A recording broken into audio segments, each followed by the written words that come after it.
There's just absolutely no way in fucking hell this is the timeline I've been subjected to live in. You're telling me we're living through Escalator Gate?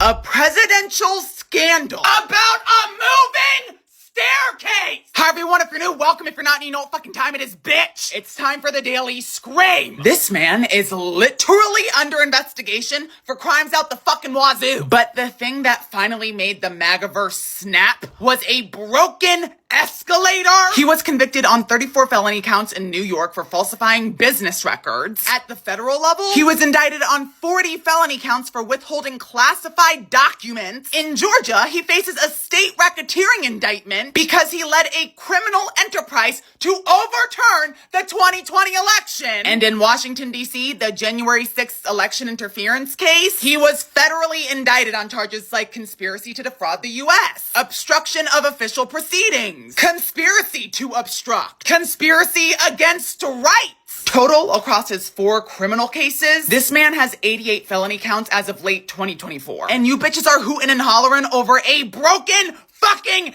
escalator! And this cuck loves attention because he went on Truth Social and he was like, amazing that Melania didn't fall forward on the sharp edges of these steel steps face first. Bitch, this is not Final Destination! You bitches weren't even halfway up the escalator, like you just stepped on it actually. And then, I wish I was making this up, he demanded an immediate investigation on who stopped the escalator, calling it a sinister event and that people should be arrested over an escalator! We are actually living in the dumbest timeline imaginable. Like this can't, I'm actually at a loss for words. Here's a hard truth some of you dumb fucking twats need to hear. The current administration will blame literally anything. Moms, vaccines, DEI, trans people, women in the Secret Service, hell, even the fucking weather, before ever touching the real problem. Like Tylenol. Really? You said babies are getting autism because their mothers took Tylenol while they were in the womb? Babe, autism was discovered in 1911. Tylenol was invented in 1955. So your logic is already baked with a quick fucking Google search. And the whole autism is skyrocketing line? Wrong again. What actually happened was the spectrum widened. Asperger's, mild cases of autism, looser diagnostic criteria. Boom! More people on paper. It doesn't mean there's a sudden epidemic. It just means science got more accurate. But no, that's way too fucking boring for you. So you've decided to start screaming, the left killed Charlie Kirk! You blamed the entire trans community when they had absolutely nothing to fucking do with his death. And now you're blaming the left again because there was a shooting at an ICE facility. You blamed women Secret Service agents for Trump's security failures, saying they're too small and incompetent. Yeah, because apparently professional training means absolutely nothing if you don't have a dick between your legs. You blamed feminism for making women bitter and destroying families. Newsflash, if feminism destroyed your family, maybe your family was shit to begin with. You blame woke ideology and cancel culture for your own mistakes. It's never that you're racist, misogynistic, homophobic, transphobic, or just plain fucking stupid. It's always the left silencing you. Immigrants you call invaders, schools are indoctrination camps, climate change is a hoax made by the liberal elites. Do you see the pattern? These people don't want to fix anything. Why? Because the system they uphold is for themselves and the elites. That's it. Not for you, not for me, just for them. And the fact that some of you bitches are still under the impression that this administration has your best interest at heart just goes to show how dense and fucking stupid you bitches actually fucking are. I wish I could just shake some of you. I wish I could just fucking shake the fuck out of you and wake you up!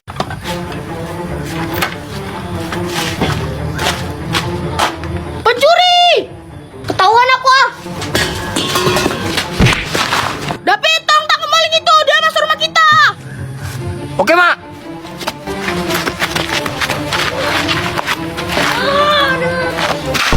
Satu!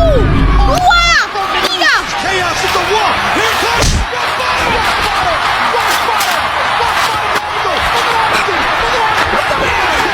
Wah!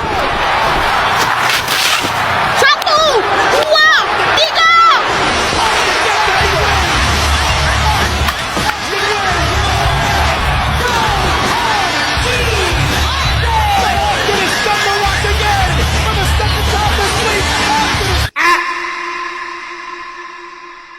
Hundreds of people have just vanished from Alligator Alcatraz. Not escaped, not released, vanished. Families don't know where their loved ones are. Lawyers can't find them. And ICE's own database basically just shrugs it off and says, call ICE for details. So that's a fucking black site. However you want, if you're new, welcome. If you're not, you know what fucking time it is, bitch. It's time for the Daily Scream. If you don't know what a black site is a prison or detention facility where people are being held outside of the normal legal system. Let me know if this sounds familiar, okay? Black sites are often hidden from the public. People who end up there don't receive due process, and these facilities have little to no accountability. They're basically places where governments make people disappear. Do you know how fucking insane it is for a government to list a missing person as call ICE for details? Like, bitch, this isn't a lost package from UPS. This is someone's father, someone's son, someone's entire fucking life. And the excuses they're providing people are actually 10 times fucking worse. One man was accidentally deported before his hearing. Another man completely disappeared for weeks until his family tracked him down in Mexico. And meanwhile, officials are swearing up and down that no one is unaccounted for. Right, so we just invented 1,200 missing fucking people. The government is lying,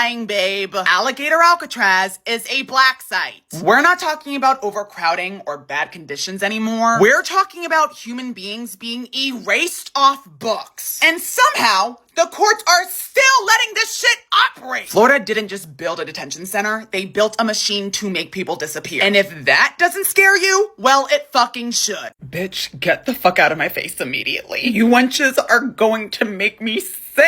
Like, I feel nauseous. Like, I feel absolutely nauseous and sick looking at this. I would literally do anything to have been a teen/high schooler during prime 2019 Visco era. I'm sorry, excuse me? Somebody else literally dressed up like a 2015 Visco girl for her high school's Decades Day. Decades Day? Who chose a 2015 Visco girl for Decades Day? What is going on? Like, what is going on? When did being in high school from 2015 to 2019 become a fucking aesthetic? That's what I would like to know. Am I unk? Like, am I what the kids are calling? Oh my God, wait. Pause. I cannot believe that phrase just left my fucking mouth. Am I what the kids are calling? Next thing you fucking know, I'm gonna start using words like fucking whippersnapper. Look, bitch, we might be older, but we're not that old. Do I understand the new lingo being regurgitated out of 14-year-olds' mouths? Absolutely not. No, I don't. Unfortunately, I don't know what the fuck they're saying half the time. Not one bit. But that doesn't make me an aesthetic, and it doesn't make me old. Scary motherfuckers. You scary motherfuckers. This cannot be a thing. Like, we have to, whoever started that, like, it must stop. This must come to an end. Sorry I've been MIA for the past 2 days, but guess who has food poisoning? Yeah, bitch, I have food poisoning. I have lost a total of 15 pounds in 2 days. I feel like shit, and I've been laid up in bed like a Victorian orphan with cholera. But surprise, surprise. Surprise, surprise. You can't get rid of me That easy, bitch. However you want, if you're new, welcome. If you're not, you know what fucking time it is, bitch. It's time for the Daily Scream. In the 2 days. The simple 2 fucking days I have been gone, America has straight up gone to fucking hell. Farmers declared Farmageddon, the government completely shut down, and ICE is out here tearing naked children from their apartments in Chicago. Let's start with these fucking raids. Hundreds of ICE agents were caught in the streets of Chicago, dragging children out of their homes, butt-ass naked, loading them into U-Hauls and separating them from their mothers. Birth certificates and documents were scattered everywhere, and our current administration is like, oh yeah, this is cartel activity. Naked children being dragged out of their fucking homes is cartel activity? Then we've got the government shutdown, and instead of these federal agents doing their actual fucking job, they're saying Democrats did this. Hello? Republicans currently control the House, the Senate, and the presidency. That's like throwing yourself down a flight of stairs and then suing the floorboards. Here's the truth. Democrats refused to roll over because the Republicans' clean bill would have let healthcare subsidies expire, which means millions of Americans would have their healthcare insurance premiums skyrocketing. So Democrats were actually the ones looking out for the American people. And while the Republicans in DC are pointing fucking fingers, farmers are literally collapsing. China cut off our soybeans, bins are overflowing, interest rates and fertilizer prices are choking farmers, and bankruptcies are spiking. Now, big corporate farms, they'll be fine, they'll survive. But the family farms, the ones holding rural America together, they're hanging on by a fucking thread. 2 days. 2 fucking days. And this country is going to absolute shit because a grown-ass man who looks like he sits in his own fecal matter didn't get his own fucking way. 2 days, and we have naked children being thrown into the back of U-Hauls by corrupt ICE agents who refuse to show their faces because they're fucking pussies. 2 days, and a government run by crybaby fascists who don't get their way are now blaming Democrats for their own fucking corruption. But somehow this is the Democrats' fault.